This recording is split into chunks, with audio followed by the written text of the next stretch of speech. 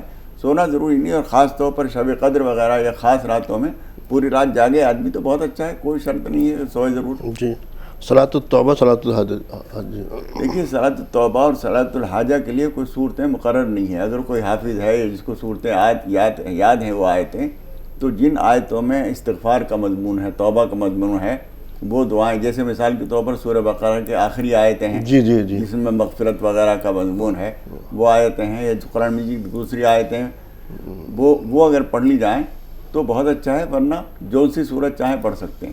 اور حاجت، نماز حاجت میں بھی جو صورت چاہیں پڑھ سکتے ہیں، کوئی پابندی نہیں ہے۔ اچھا، وہ کہنا ہے کلام پاک کو جو اگر ہدیہ کرنا چاہ رہے ہیں تو یہ مسجد میں بہتر ہے یا کسی غریب آدمی کو؟ اچھا یہ ہے کہ مسجد میں، اگر عام طور پر شہروں تو مسجدوں میں اتنے قرآن مجید ہوتے ہیں کہ اتنے پڑھنے کی نوبت بھی نہیں آتی۔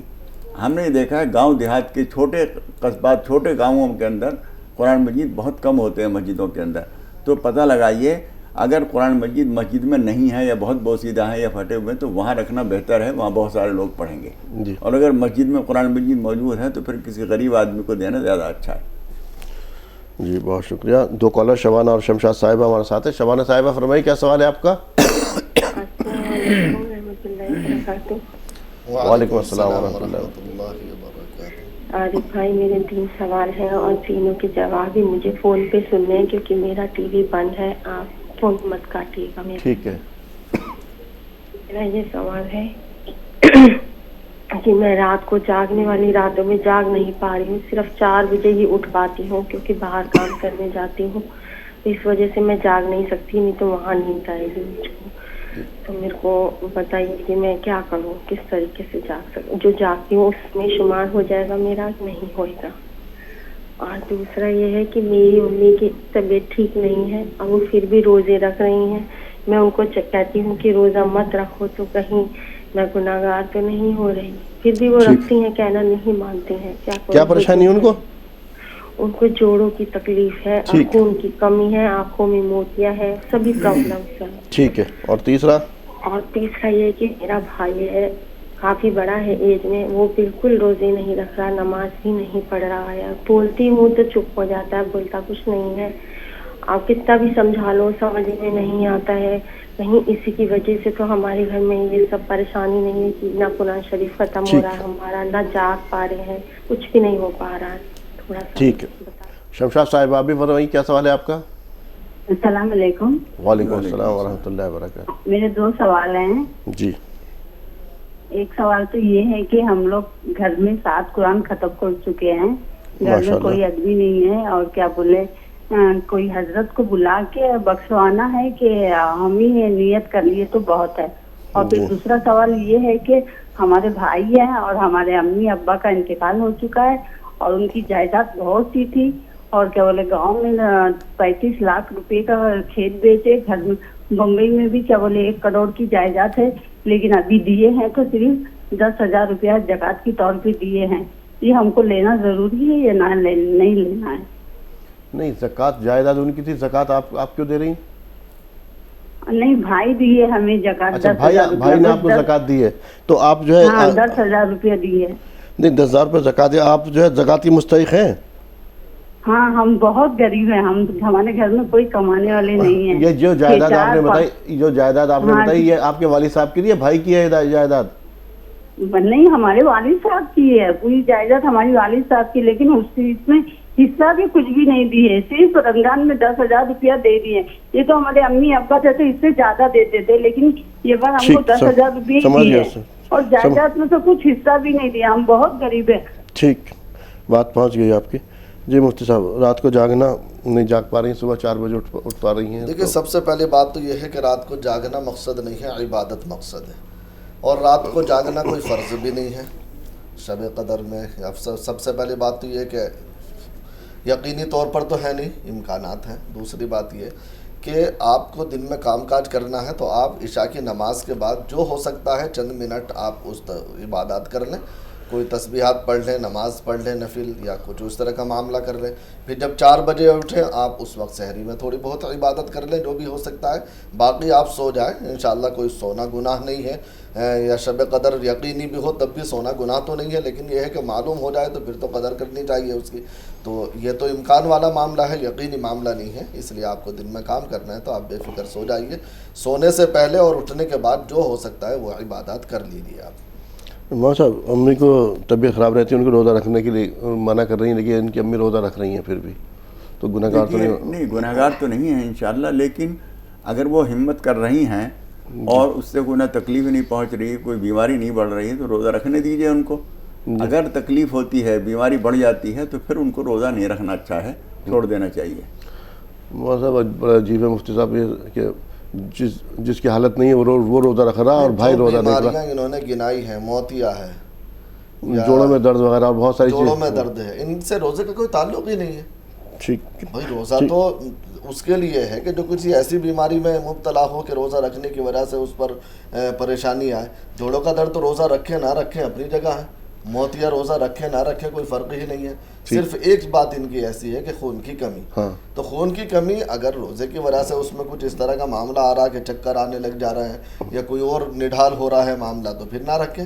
لیکن اگر جیسا کہ حضرت نے فرمایا ہمت طاقت ہے تو روزہ رکھنا چاہیے, اور روزہ رکھنے کے باوجود انہیں کوئی پریشانی نہیں ہو رہی تو پھر روکنا بھی نہیں چاہیے ان کو. جی بڑا عجیب مسئلہ, جی مولانا صاحب بڑا عجیب مسئلہ کہ جن کو ان کو منع کر رہی ہیں اور بھائی رکھ نہیں رہا, جو جس میں سب کچھ ہے. اللہ تعالیٰ ان کو توفیق دے, دعا بھی کیجیے, سمجھانا بجانا بھی ٹھیک ہے, اور اللہ تعالیٰ سے توفیق بھی مانگنا چاہیے. اور یہ نہ سمجھیے کہ وہ روزے نہیں رکھ رہے ہیں اس کی وجہ سے گھر میں کچھ نحوست ہے یا کچھ ہے.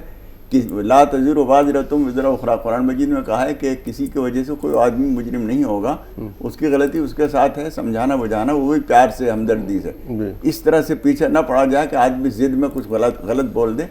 سمجھائیے, باقی یہ نہ سمجھیے کہ ان کے روزہ نہ رکھنے کی وجہ سے پریشانی آپ کے اوپر آ رہی ہے. بہت مختصر میں 2 سوال جو ہے میرے پاس, کہ پھر دعا کا وقت ہو گیا. مفتی صاحب قرآن مجید بشوانے 7 پڑھ دیے, کسی عالم کو بلانا یا خود ہی بس آپ نیت کر لیں کہ میں قرآن کریم کا ثواب فلاں فلاں کو پہنچا رہی ہوں, بس کافی ہے. یا آپ اپنے طور پر دعا کر لیں, کسی کو بلانے کی ضرورت نہیں ہے. یہ سوال حالانکہ بہت اہمیت کا حامل ہے مولانا صاحب, اس میں ویسے کل بھی ہم تفصیلی بات کریں گے. اس وقت مختصر میں بتا دیجیے, بھائی نے 10,000 روپے زکوٰۃ کے تو بھیج دیے اور حصہ دیا نہیں. دیکھیے بہت ضروری تھا کہ بہنوں کو ان کا حصہ دیا جاتا, وہ لازمی حق ہے. اگر وہ نہیں دیں گے تو دنیا میں بھی کوئی نہ کوئی مصیبت آ سکتی ہے, اور خدا پاک کی طرف سے بعد میں خدا نہ خواستہ اس کی بہت سخت پکڑ ہوگی. ان کو اللہ سے ڈرنا چاہیے. جس کی لاٹھی اس کے بھینس کا قانون نہیں چلنا چاہیے کہ بھائی ہے اور جائیداد پہ ان کا قبضہ ہے تو وہ جو چاہیں کریں. ایسا نہیں ہے, جس کا جو حق ہے اسے دینا ضروری ہے. اور یہ چونکہ بہت زیادہ مجبور ہیں, پریشان ہیں, تو زکوٰۃ کا پیسہ بھی اگر ان کو دیا جا رہا ہے تو یہ استعمال کر سکتی ہیں. جی ناظرین, پروگرام میں وقت دعا ہے. آپ سبھی سے التماس ہے بارگاہ الہی میں دست دراز کیجیے. مولانا صاحب دعا فرمائیں گے. جی مولانا صاحب. اللہم صلی علی سیدنا و مولانا محمد وعلی آل سیدنا و مولانا محمد کما صلیت علی ابراہیم وعلی آل ابراہیم انک حمید مجید. ربنا ظلمنا انفسنا وان لم تغفر لنا وترحمنا لنكونن من الخاسرین. رب اغفر وارحم وتجاوز عما تعلم انك انت الاعز الاکرم. ربنا اغفر لنا ذنوبنا واسرافنا في امرنا وثبت اقدامنا وانصرنا على القوم الكافرین. اللهم متعنا باسماعنا وابصارنا وقوتنا ما احييتنا واجعله الوارث منا. اللهم اجعل ثارنا على من ظلمنا وانصرنا على من عادانا ولا تجعل مصیبتنا فی دیننا ولا تجعل الدنیا اکبر ہمنا ولا مبلغ علمنا ولا غایۃ رغبتنا. اللہم ارحمنا ولا تسلط علینا من لا یرحمنا. اللہم اقض حاجاتنا واستر عوراتنا وکلنا معینا وظہیرا. الہ العالمین ہم سب کے گناہوں کو معاف فرما. الہ العالمین جو روزے سے اور نماز سے اور تراویح سے اور عبادات سے محروم ہیں ان کو بھی اپنے کرم سے توفیق عطا فرما. سارے انسانوں کے دل تیرے ہاتھ میں ہیں, جس کو جدھر چاہتا ہے موڑ سکتا ہے. پروردگار ہم سب کے دلوں کو گناہ سے طاعت کی طرف, نافرمانی سے فرما برداری کی طرف, برائی سے خیر کی طرف موڑ دے. اور جو لوگ جو عبادتوں میں لگے ہوئے ہیں پروردگار ان کو عبادتیں کرنا آسان بھی فرما, اور ان کی عبادت کو صحیح کرنے کی توفیق بھی عطا فرما, ان کو قبول فرما. الہ العالمین ہر طرح کی حاجتیں ہماری اپنے کرم سے پوری فرما. وصلی اللہ تعالی علی خیر خلقہ محمد وآلہ واصحابہ اجمعین برحمتک یا ارحم. اب آپ دونوں صاحبان کا پروگرام میں تشریف آوری کے لیے اور میری اور تمام تر ناظرین کی رہنمائی فرمانے کے تہہ دل سے شکریہ۔ ناظرین آپ سے اجازت لینے کا وقت ہو گیا۔ ساتھ میں جو آپ میرے ساتھ رکھے پروڈکٹس دیکھ رہے ہیں تمام تر یہ پروڈکٹ ہمدرد کے تیار کردہ پروڈکٹس ہیں، اور ہمدرد اپنے سبھی پروڈکٹ قدرتی اجزاء سے تیار کرتا ہے۔ طرح طرح کے مشروبات طرح طرح کے فلیور کے اندر موجود ہیں۔ یہ موسم گرما میں آپ ان کا مزہ لے سکتے ہیں۔ کچھ فیوژن ٹیٹرا پیک کے اندر ہی موجود ہیں، ان کا بھی آپ مزہ لے سکتے ہیں۔ کچھ کچن کے آئٹم بھی موجود ہیں جو خالص اسپائسیز ہیں، دھنیا، ہلدی، مرچ، اجوائن وغیرہ، اور سیاہ مرچ ہے، سیوئی بھی ہے، شہد موجود ہے یہاں پہ، گلوکوز ڈی وغیرہ۔ تو ان سب کا فائدہ اٹھائیے اور ان سب کو استعمال کیجیے، اور مجھے دیجیے اجازت۔ السلام علیکم ورحمۃ اللہ وبرکاتہ۔ This program is presented by Hamdard, Red Brush and Khalis Spices.